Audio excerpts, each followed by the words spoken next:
Bismillahirrahmanirrahim. Sungguhnya di antara tanda-tanda kekuasaan Allah Subhanahu wa taala, Allah menurunkan hujan yang menghujani bumi dan menghujani manusia.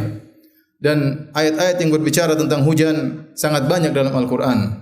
Terkadang Allah menyebutkan hujan sebagai air untuk bersuci, wa anzalna minas sama'i ma'an tahura, dan kami turunkan dari langit hujan untuk bersuci.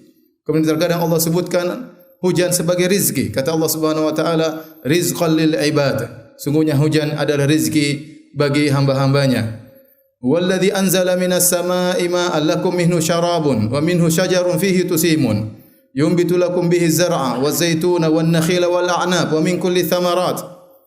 Inna fi dzalika laayatan liqaumin yatafakkarun. Kata Allah Subhanahu wa taala, Dia yang telah menurunkan hujan untuk menjadi minuman bagi kalian dan juga untuk menumbuhkan tumbuhan.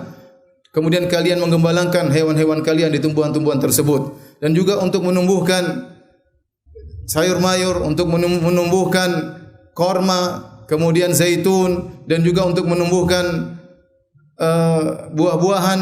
Kemudian kata Allah, semuanya itu adalah tanda akan kebesaran Allah bagi orang yang mau berfikir. Dan sungguhnya manfaat dari hujan sangatlah banyak. Dan Allah Subhanahu wa taala menyuruh kita sebagai hamba-hambanya untuk merenungkan tentang hikmah dari diturunkannya hujan. Makanya Allah mengatakan, inna fi dzalika laayatan liqaumin yatafakkarun. Sungguhnya pada yang demikian itu ada tanda-tanda kebesaran Allah bagi kaum yang berfikir. Dalam ayat yang lain kata Allah Subhanahu wa taala, laayatil liqaumin yaqilun. Sungguhnya yang demikian itu ada tanda-tanda kebesaran Allah bagi orang-orang yang berakal. Oleh karenanya, jika seorang ingin mendapat pujian dari Allah Subhanahu wa taala, maka hendaknya dia merenungkan tentang agungnya Allah Subhanahu wa taala dalam salah satu ciptaannya, yaitu tentang hujan. Pada kesempatan yang berbahagia ini, saya ingin menyebutkan 3 perkara hikmah di balik diturunkannya hujan yang Allah menyuruh kita untuk merenungkan tentang 3 perkara ini. Dari sekian banyak perkara tentang hujan. Yang 3 perkara ini Allah sebutkan dalam surat Al-Hajj. Kata Allah Subhanahu wa taala, wa taral arda hamidatan fa idza anzalna 'alaiha al-ma' ihtazzat wa rabat wa anbatat min kulli zawjin bahid. Dzalika bi anna Allah huwal haqq wa annahu yuhyil mauta wa annahu 'ala kulli syai'in qadir. Wa anna as-sa'ata 'atiyatun la raiba fiha wa anna Allah yab'atsu man fil qubur. Kata Allah Subhanahu wa taala, dan kau melihat bumi dalam kondisi kering. Tiba-tiba kami turunkan hujan kepada bumi tersebut, maka bumi tersebut kemudian menghijau, kemudian tumbuh, tumbuh karena hujan yang Allah turunkan kepada bumi tersebut. Kata Allah Subhanahu wa taala, yang demikian itu agar kalian tahu bahwasanya Allah adalah Al-Haq, Dialah yang satu-satunya disembah. Kemudian bahwasanya Allah menghidupkan yang mati, wa annahu ala kulli syai'in qadir, dan yang ketiga bahwasanya Allah Maha Kuasa atas segala sesuatu, dan bahwasanya hari kiamat akan tiba tanpa ada keraguan padanya, dan sungguhnya Allah membangkitkan manusia dari kuburannya. Dalam ayat-ayat ini Allah menyebutkan 3 fungsi hujan untuk kita renungkan. Di antaranya yang pertama, Allah mengatakan wa annahu ala kulli syai'in qadir, bahwasanya Allah Maha Kuasa atas segala sesuatu. Lihatlah hujan, makhluk yang menakjubkan. Bagaimana Allah menciptakan hujan?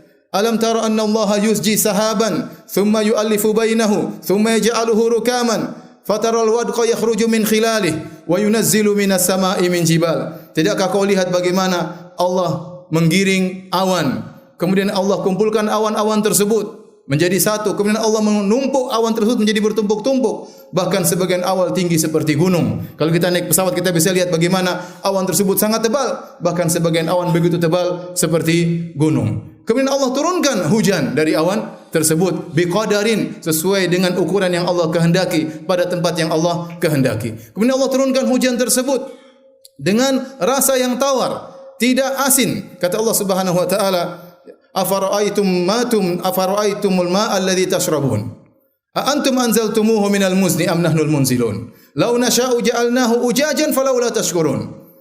Tidakkah kalian lihat bagaimana tentang air yang kalian minum?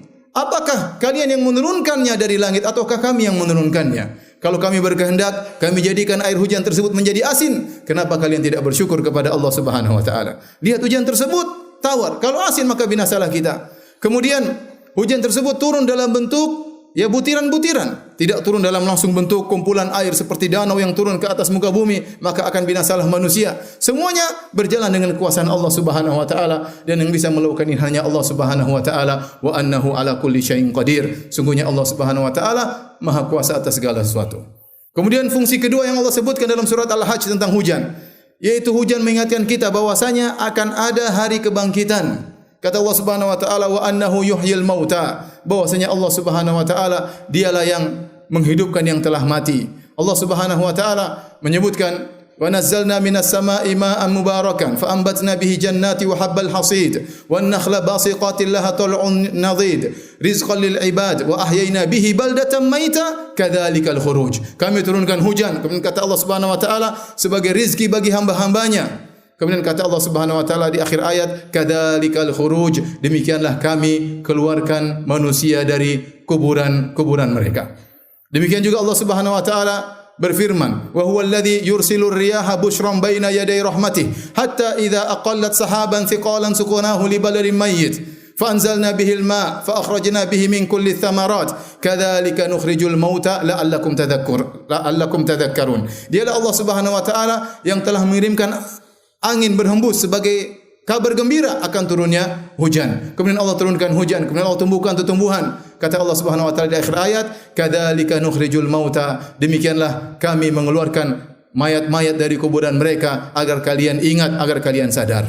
Dengan turunnya hujan kita lihat bumi yang tadinya kering tiba-tiba bisa hidup kembali, untuk mengingatkan kita bahwasanya kita yang sekarang sedang hidup suatu saat akan meninggal dunia dan pasti akan dibangkitkan oleh Allah Subhanahu wa taala. Kata Allah, wa anna sa'ata atiyatun la raiba fiha wa anna Allah yab'atsu man fil qubur. Sungguhnya hari kiamat pasti terjadi, tidak ada keraguan di dalamnya, dan bahwasanya Allah Subhanahu wa taala akan bangkitkan manusia dari kuburannya untuk dimintai pertanggungjawaban atas apa yang mereka lakukan selama ini. Dimintai pertanggungjawaban atas apa yang mereka lihat, apa yang mereka dengar, apa yang mereka ucapkan, apa yang mereka komentari, semuanya akan dimintai pertanggungjawaban oleh Allah Subhanahu wa taala. Di antara fungsi yang terpenting bagi kita tatkala kita merenungkan tentang turunnya hujan adalah kita sadar bahwasanya dzalika bi anna Allahu wal haq, bahwasanya Allah itu adalah al-haq. Dialah satu-satunya yang berhak untuk disembah. Adapun selain Allah tidak bisa disembah. Yang bisa disembah hanyalah yang bisa mengatur hujan, yang menurunkan hujan, yang menghentikan hujan. Dialah satu-satunya yang bisa melakukan itu seluruhnya. Makanya setelah Allah menyebut tentang hujan, Allah mengatakan dzalika bi anna Allahu wal haq. Hal itu karena Allah adalah al-haq, satu-satunya yang benar, yang berhak disembah. Dalam ayat yang lain juga Allah sebutkan dalam surat Al-Baqarah, kata Allah Subhanahu wa taala, wa ilahukum ilahu wahidun la ilaha illa huwar rahmanur rahim. Dan Tuhan kalian adalah Allah Subhanahu wa taala, ilah yang satu, Tuhan yang esa, yang Maha Pengasih lagi Maha Penyayang. Kemudian Allah sebutkan dalilnya, Allah menyebutkan inna fi khalqis samawati wal ardi, seterusnya kata Allah, wa ma anzalna minas samaa'i mim ma'in. Dan apa yang Allah turunkan hujan dari langit sebagai bukti bahwasanya Dia ada Tuhan yang Maha Esa, yang satu-satunya berhak untuk disembah. Kemudian di akhir ayat kata Allah Subhanahu wa taala, la ayatil liqaumi yaqilun, yang demikian itu semuanya adalah tanda-tanda kebesaran Allah bagi orang-orang yang berakal. Oleh karenanya, jika Allah berkehendak, Allah bisa menjadikan hujan yang Allah namakan dengan rahmat, Allah bisa menjadikan hujan tersebut sebagai azab. Sebagaimana Allah jadikan hujan sebagai azab bagi kaum Nuh. Kata Allah Subhanahu wa taala, "Fa fatahna abwaabas samaa'i bima'in munhamir." Kami bukakan pintu-pintu langit dan kami turunkan hujan yang sangat keras. Untuk apa? Untuk membinasakan kaum Nuh karena mereka kufur kepada Allah Subhanahu wa taala. Bahkan kalau Allah berkehendak, Allah tidak turunkan hujan air dari langit, tetapi Allah turunkan hujan batu kepada orang-orang bermaksiat kepada Allah Subhanahu wa taala, sebagaimana Allah turunkan hujan batu ya kepada kaum Lut. Kata Allah Subhanahu wa taala, wa amtarna alaihim matara fasa'a matarul munzirin, dan kami turunkan kepada mereka hujan batu, dan sungguh buruk kesudahan orang-orang yang diberi peringatan oleh Allah Subhanahu wa taala. Maka tatkala kita melihat hujan turun dengan begitu derasnya, hendaknya kita ingat yang berhak untuk disembah hanyalah yang menurunkan hujan ini. Dan tatkala tidak turun hujan, maka kita minta kepada Allah Subhanahu wa taala. Sebagaimana dilakukan oleh saudara-saudara kita tatkala di Riau kemarin, di Pekanbaru kemarin, tatkala hujan lama tidak turun, sementara asap masih mengganggu mereka, maka mereka pun melakukan salat istisqa. Maka setelah itu sorenya pun hujan turun dan tidak berhenti-berhenti. Semua yang menurunkan hanyalah Allah Subhanahu wa taala.